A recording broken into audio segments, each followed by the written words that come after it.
Well, it's not in keeping with our traditions and rules that when you speak, you should even be the one to call for closure of debate. It will look selfish. Member for Mathira. Thank you, Mr. Speaker. I rise to support the approval of all the 9 nominees. And first and foremost, I want to thank His Excellency the President for nominating a team of very competent professionals to assist him and the Deputy President in the management of the affairs of this great nation. Mr. Speaker, I would like to urge my fellow honorable members that we approve the entire list to give the President a team to begin serious work.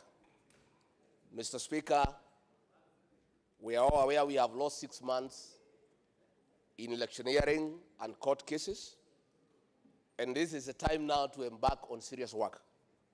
It is therefore incumbent upon this House to give the President a team that will work with him and enable him to deliver on his legacy.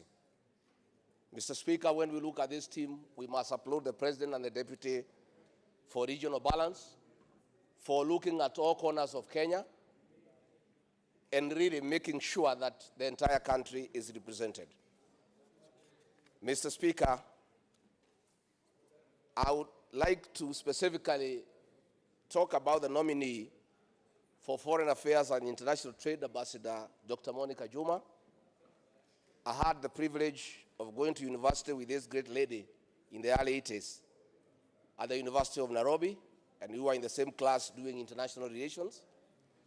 And as fate would have it, this lady was very passionate about international relations, African international relations, the working of international organizations, as well as bilateral and multilateral diplomacy.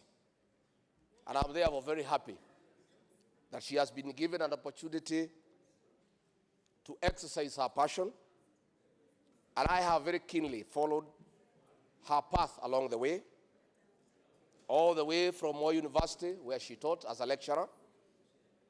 I have followed her as an ambassador at the IGAD, as a principal secretary in the Ministry of Defense, the Ministry of Interior, the Ministry of Foreign Affairs, and I can say without fear of contradiction that the President could not have chosen a better choice for someone to help him in his proactive diplomatic initiatives in the country.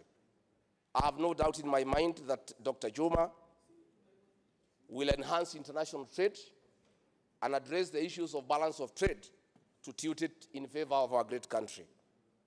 She is capable, she has the necessary drive and passion to put Kenya in international limelight.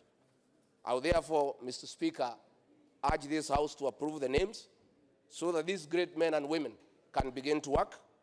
I'm looking forward where Professor Margaret Kobia will take her place in the Ministry of Public Service, Youth and Gender, so that she can immediately embark on the youth empowerment program that had been suspended during the electioneering period, so that we can get more young people in the youth empowerment program.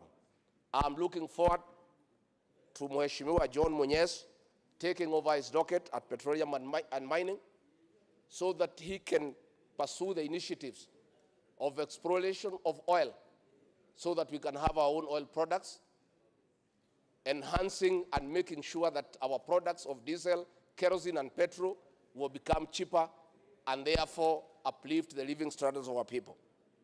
I'm looking forward to Madam Farida Karunei to take her docket in the Ministry of Lands, so that she can reinstate the issuance of title deeds to colonial villages in my county in Nyeri.